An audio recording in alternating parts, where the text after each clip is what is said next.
Hello everyone, welcome to the 32nd lecture of the course Discrete-time Markov chains and Poisson processes. So in the last couple of lectures we learned about this conditional arrival time distributions, and we also saw a few problems using that concept. So today we will start with we will continue with few more properties of Poisson processes. So let us start.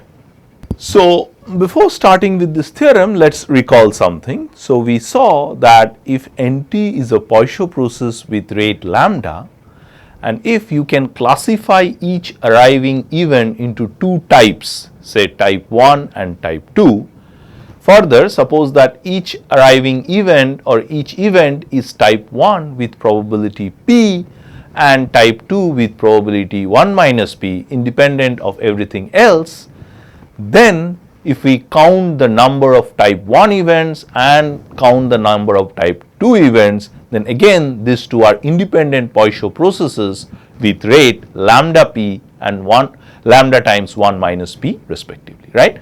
So basically if you split a Poisson process, then again those two processes again remains Poisson processes with different rates, and also they are independent, fine. So today we will see kind of an opposite result, like what happens if you merge or superpose two Poisson processes, right. So let's start. Let N1 and N2 be two independent Poisson processes with rates lambda 1 and lambda 2 respectively. So N1 and N2 are two independent Poisson processes with rates lambda 1 and lambda 2 respectively, fine. Now for t greater than or equal to 0, define this Nt as N1t plus N2t. So we are adding these two independent Poisson processes, fine, or we are combining the arrivals from these two independent Poisson processes N1 and N2. Then this combined process N dot is again a Poisson process, but now the rate just gets added up. So the new rate or the rate of the combined process is rate of process 1 plus rate of process 2. So lambda is equal to lambda 1 plus lambda 2. So you see this is just kind of the opposite result which we saw last like few lectures back. Like if you split a Poisson process, then it remains a Poisson process. Now here we are saying that if you superpose or add two Poisson processes, then again the resultant is a Poisson process. There the rates decreased, so it was from lambda it became lambda p and lambda times 1 minus p respectively. Here the rate increase because we are adding two processes, and the new rate lambda is lambda 1 plus lambda 2. So we see, so like the result which we saw some lectures back and this result, these are kind of complementary to each other, right. So if you add two independent Poisson processes, by adding I just simply mean and you define this new process Nt equal to N1t plus N2t, then this new process N is again a Poisson process with rate lambda 1 plus lambda 2, fine, okay. Next we have one more theorem about independent Poisson processes or two independent Poisson processes. Let N1 dot and N2 dot be two independent Poisson processes with rates lambda 1 and lambda 2 respectively. So the same setting as the previous theorem. Then the probability that exactly n events of the process N1 dot happens before the mth event of the process N2 dot is given by this quantity. So you have two independent Poisson processes N1 and N2. The previous theorem told you, like if you combine these two processes and look at the count the combined arrivals, then that is again a Poisson process with rate lambda 1 plus lambda 2.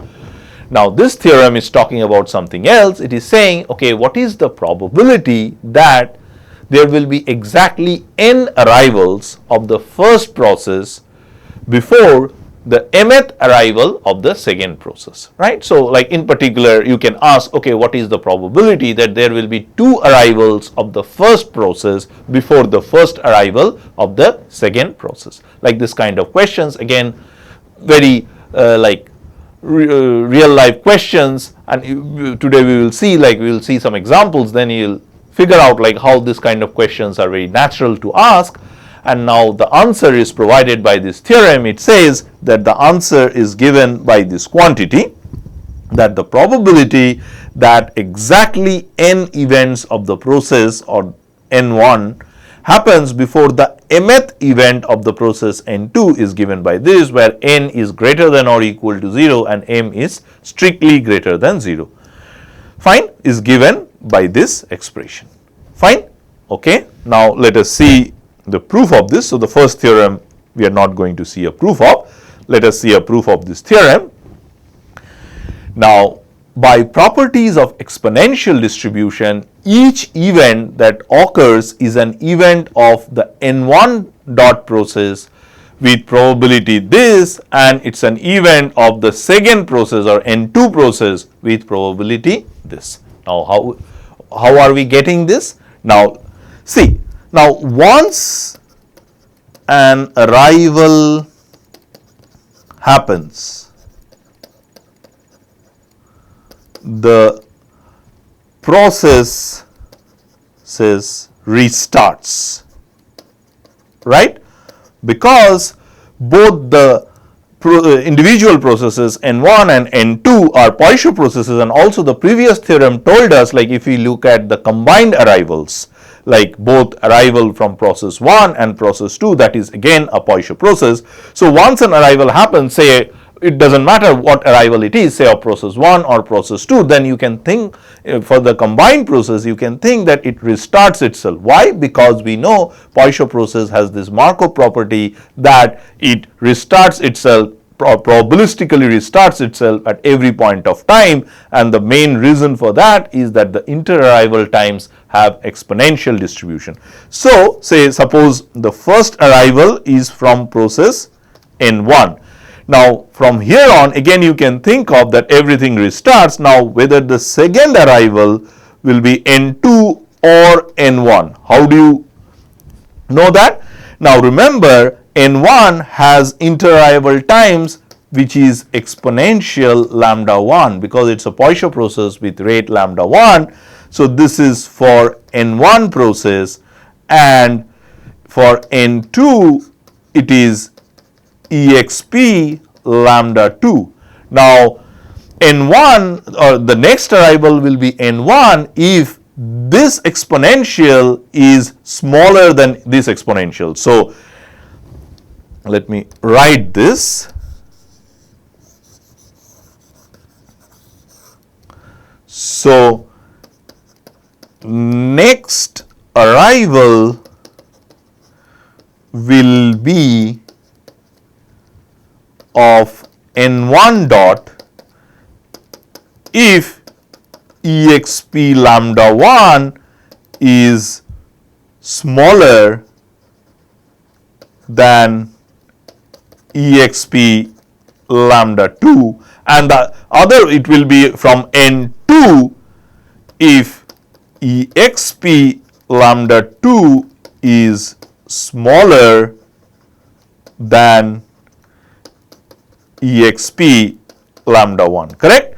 So first arrival, may suppose assume that it is n1. Now this point on, once an arrival happens, the process restarts itself. Now the next arrival will be n2 or n1 depending on whether this, so remember n1 corresponds to exp lambda 1, n2 corresponds to exp lambda 2, because these are the inter-arrival times. Now the next arrival will be n1 if exp lambda 1 is less than exp lambda 2, and the next arrival will be n2 if exp lambda 2 is smaller than exp lambda 1. Now we have seen this property of exponential distributions. So suppose if you have two exponential distributions, then one will be the minimum among the two. That probability is given by the rate of that particular exponential distribution divided by the sum of the rates. That's how you get that each event that occurs is an event of n1 dot process with probability this, because for n1 the rate is lambda 1, so the probability that exponential lambda 1 will be minimum among exponential lambda 2 and among exponential lambda 1 and exponential lambda 2 is given by this quantity. And an event of n2, that's when exponential lambda 2 is minimum of exponential lambda 1 and exponential lambda 2, and that probability is given by this.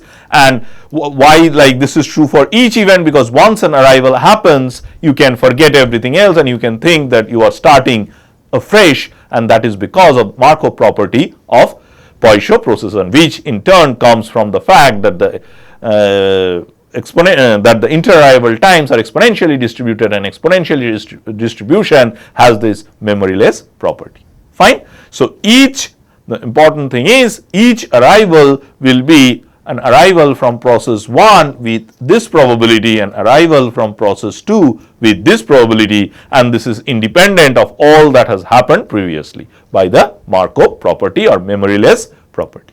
Fine.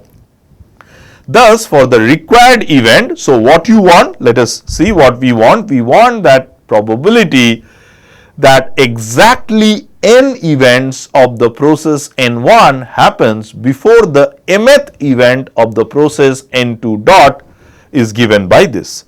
Now, so the probability that there will be exactly n events of type 1 before the mth event of type 2 is given by, so if that has to happen, then among the first n plus m minus 1 events, here when I say first n plus m minus 1 events, I am looking at the combined arrival process both from process 1 and process 2, or in other words, we are looking at the process nt, which is n1t plus n2t. Fine, which we know from the previous theorem is again a Poisson process with rate lambda 1 plus lambda 2. Fine. So, for the required event to happen among the first n plus m minus 1 events, and again let me repeat here, I am looking at the combined arrival process, or I am looking at the sum of n1 plus n2, there should be n events of the process n1 dot and m minus 1 events of process n2 dot. So, if I am looking at the first n plus m minus 1 events, so if there is any there should be n events of process n1 dot and m minus 1 events of process n2 dot. So, if there is any less than m minus 1 events of process n2 dot, then there will be more arrivals from process 1. So, again this part is easy to see, that if the required event needs to happen, that exactly n events of process 1 before the mth event of process 2, then if you are looking at the first n plus m minus 1 events, there should be n events of process n1 and m minus 1 events of the process n2, and the last event or the m plus nth event should be from process n2. So, the first n plus m minus 1 events, there should be n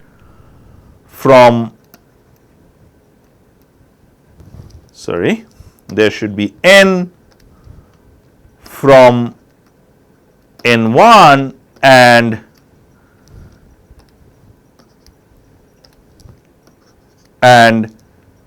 m minus 1 from n2, right? And the last one, the last event should be from n2.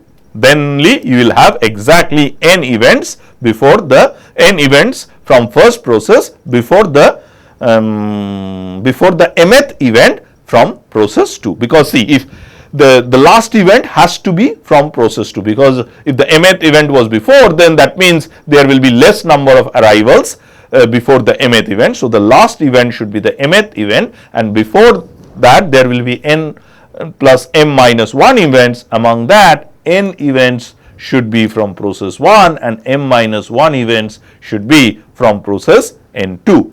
Fine. Okay.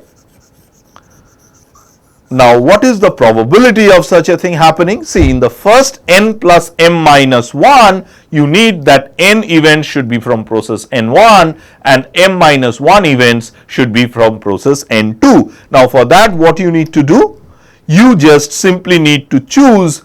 So, like in the first n plus m minus 1, which places or which events will be from process n1. Now, from n plus m minus 1, number of ways you can choose n places is this many ways. N plus m minus 1, choose n ways. So, in the first n plus m minus 1, among the first n plus m minus 1 events, there should be n events from process n1. So, you just choose from n plus m minus 1 places, the places for events from process 1. That can be done in n plus m minus 1 ways.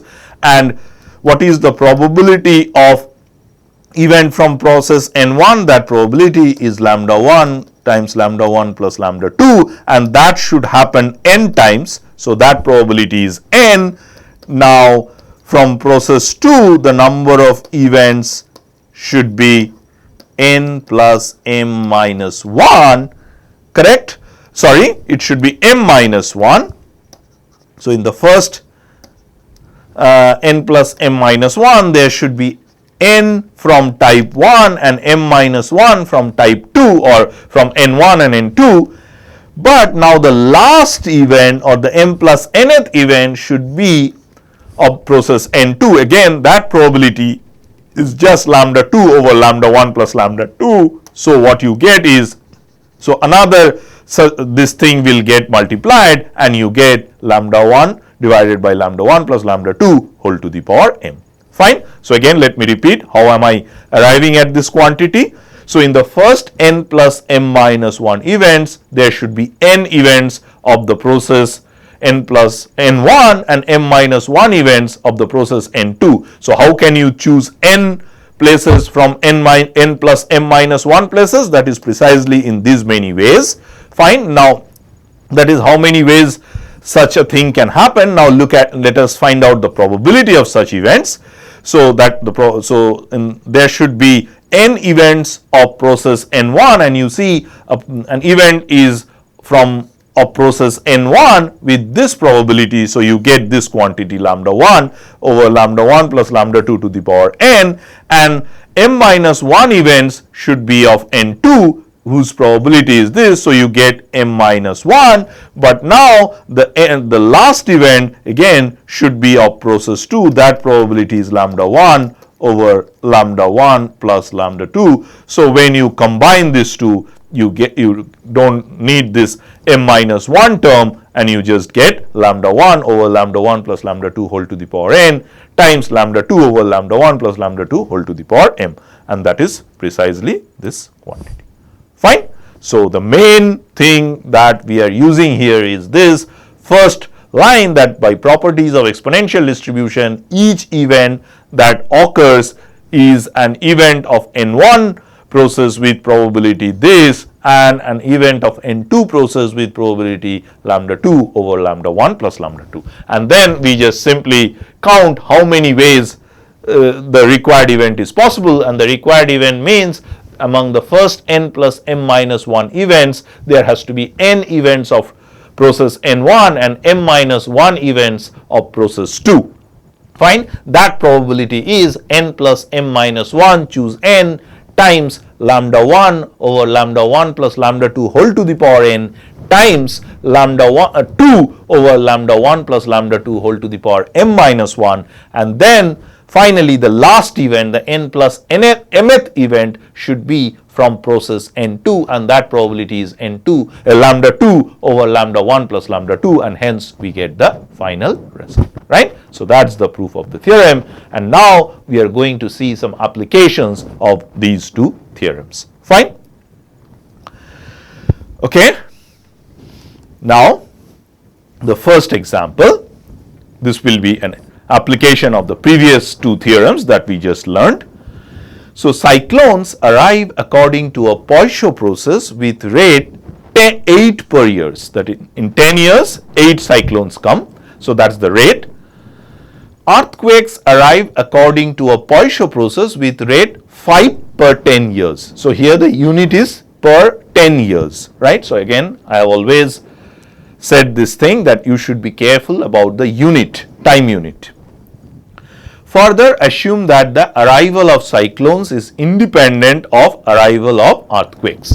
So you see, this is precisely the setup of the two theorems that we saw in today's lecture, that you have two independent Poisson processes. So here one process is arrival of cyclones and the other process is arrival of earthquakes. They are independent of one another. Fine. Now what are the questions? First question is, find the probability that there will be no disaster in a given span of 5 years, and disaster means either a cyclone or a earthquake. So now we are looking at the combined process, right? So a disaster can be either a cyclone or an earthquake for the given problem. So the question is, find the probability that there will be no disaster, that means there will be no cyclone, no earthquake in a given span of 5 years. We know that this arrival of disaster is again a Poisson process with the combined rate.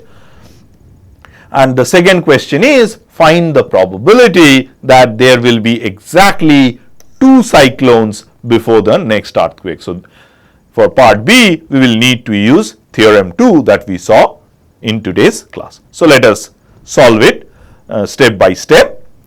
So let N1t count the number of cyclones up to time t, and N2t count the number of earthquakes up to time t. Now it is given that both of them are Poisson processes. Now define Nt to be N1t plus N2t. So I am looking at the combined process, or the process of arrival of disaster, which can be either a cyclone or an earthquake.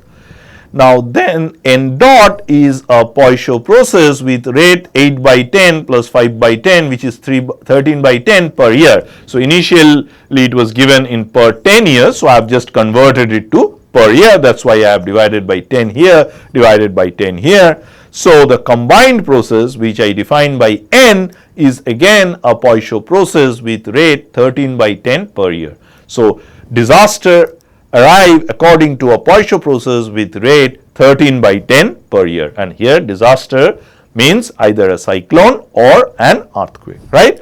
And now what you are asked? You are asked the probability that there will be no disaster in a given span of 5 years. So we know Poisson process has this property of stationary increment. So the number of events in an interval just depends on the span of, or the length of that interval. So here the span is 5 years. So you just need to find out what is the probability that in a span of 5 years there will be no event from the combined process, right? So the probability that there will be no disaster in a given span of 5 years is e to the power minus lambda t, right? That is basically what is the probability that a Poisson process with parameter lambda t has 0 events, where lambda is given by 13 over 10 and t is 5. T is 5 because you are looking at a span of 5 years, and lambda is 13 by 10, which we have already calculated. So the probability that there will be no disaster in a given span of 5 years is e to the power minus 13 by 10 times 5, which is just e to the power minus 13 by 2. Fine. So once you can mathematically formulate the problem, solving is very easy, is just one line. Fine. And now what about this second question, the probability that there will be exactly 2 cyclones before the next earthquake? So here in terms of theorem 2, n is equal to 2 and m is equal to 1. So that gives you this answer. So the probability that there will be exactly 2 cyclones before the next earthquake is given by this. Why? That is because, so again, I have just in this formula, my n is equal to 2, my m is equal to 1, my lambda 1 is 8 over 10 and my lambda 2 is 5 over 10. Fine. So when I plug in all these values in this formula, I just get 8 by 13 whole square times 5 by 13. Fine, and hence we get the answer. So you see, again, once we have formulated everything mathematically, finding the answers is very, very trivial because of the two theorems that we have learned in the beginning of today's lecture. Fine. So we see a nice application of the two theorems via this example, and you see again the example talks about some very real life phenomena like arrival of earthquakes, disaster, cyclones. All these are very real life things, and you are always interested in predicting how many such disasters you will have in a given span or in future. So again, these are very real life questions which you can easily answer if you can properly mathematically model them. Fine. Okay. So now moving on to the second example. So this example is not just particularly for what we learned in today's class, but it will use all kinds of properties that we have learned till now. So it will not just use the two theorems which we have learned in today's lecture, but all the theorems that we have, or all the properties of Poisson processes that we have learned till now. So starting from 7 a.m., buses arrive at a bus stop according to a Poisson process with rate lambda per hour. So there is a bus stop, and starting from 7 a.m., buses arrive at that particular bus stop according to a Poisson process with rate lambda per hour. Again, starting from the same time, 7 a.m., passengers arrive according to an independent Poisson process with rate mu per hour. So again, you see here the setup is very similar to what we saw in the two theorems that we saw in today's lecture. So you have two independent Poisson processes. So here what are the processes? One is arrival of buses, which happens according to a Poisson process with rate lambda, and the other one is arrival of passengers, which happens according to an independent Poisson process with rate mu per hour. Fine. Now when a bus arrives, all waiting passengers instantly board the bus and the bus leaves, and subsequent passengers wait for the next bus. So once a bus arrives, all the waiting passengers instantly board that bus and the bus leaves, and the passengers who come after that will wait for the next bus. Fine. So the situation is very simple, again a very real life situation. Fine. Now there are again two questions. Find the probability mass function of the number of passengers who board an incoming bus.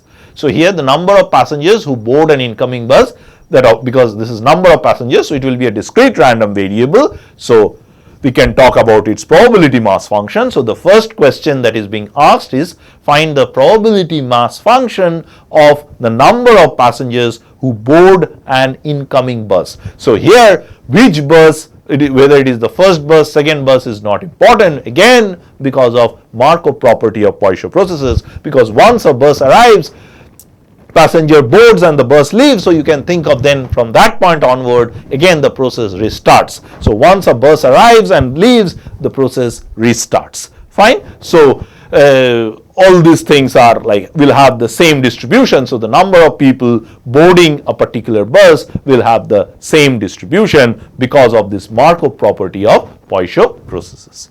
Fine.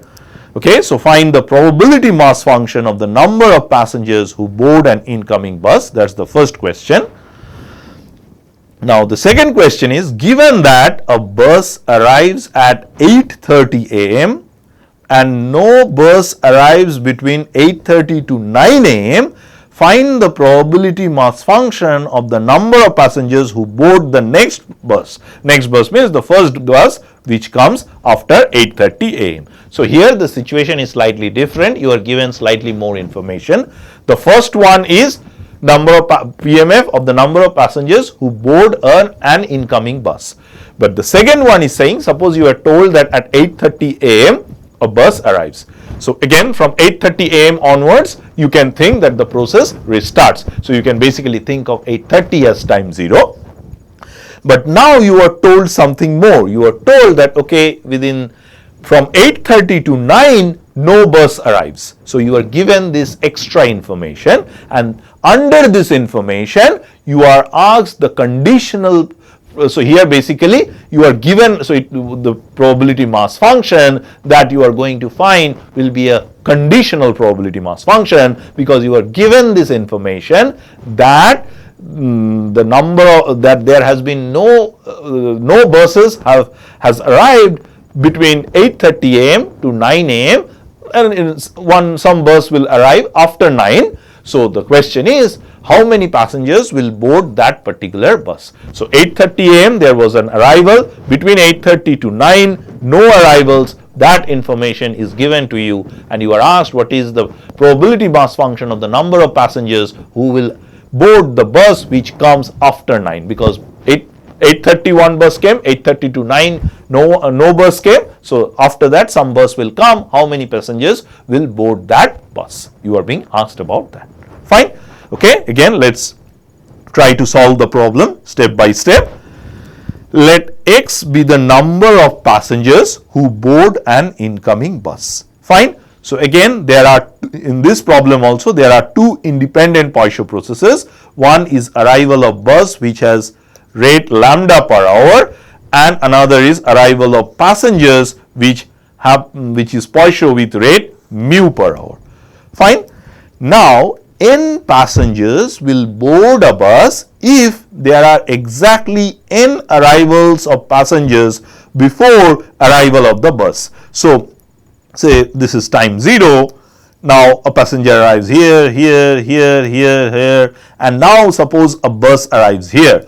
So the chance that this bus will be boarded by n passengers if there are n arrivals in this period. So n passengers will board a bus if there are exactly n arrivals of passengers before arrival of the bus. Fine. So now what is the question? You have two independent Poisson processes. One is arrival of passengers which is Poisson with rate mu per hour, and you have arrival of buses which is Poisson with rate lambda per hour, and you are asked what is the probability that there will be exactly n events of the process of arrival of passengers before the first event of arrival of bus, right? And now you know we have found out this general formula, right? We have found out this general formula. So in this case n is n and m is 1. So if you plug in that formula you get this, right?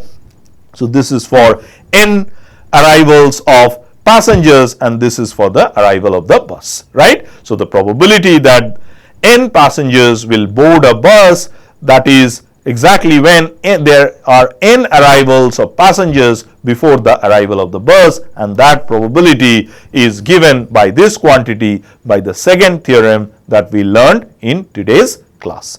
Fine. So and this is for all n. So this is for n equal to 0, 1, 2 and so on, because this is number of passengers. So these are the values which x can take, 0, 1, 2 and so on, and the probability mass function, probability x equal to n, is given by this for n equal to 0, 1, 2 and so on. But the main thing here is that we are again looking at two independent Poisson processes, and we are interested in that there will be exactly n arrivals of one process before the first arrival of the other process, and we know a general formula for this, and we just plug in the values that we are given for this given problem, right? So you see, again, once we can write it down or analyze the given problem mathematically, then writing down the answer is very, very simple. Fine.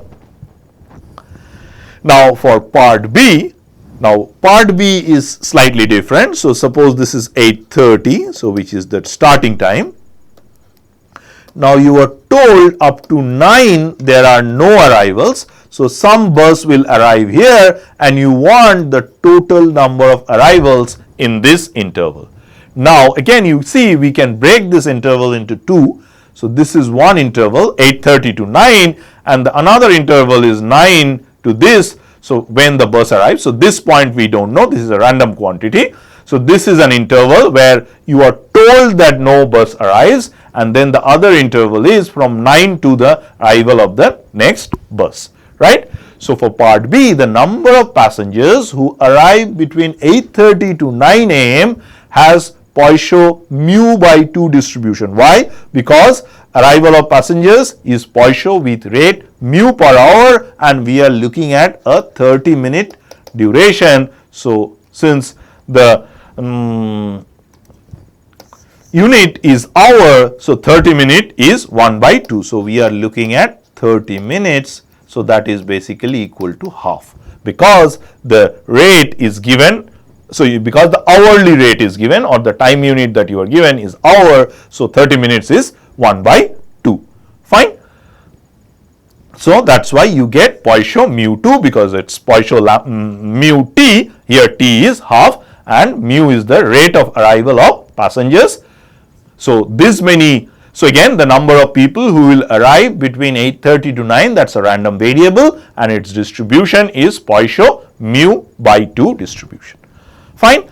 But now again, so up to this there has been no arrival, but now again you can think of that the clock starts from here.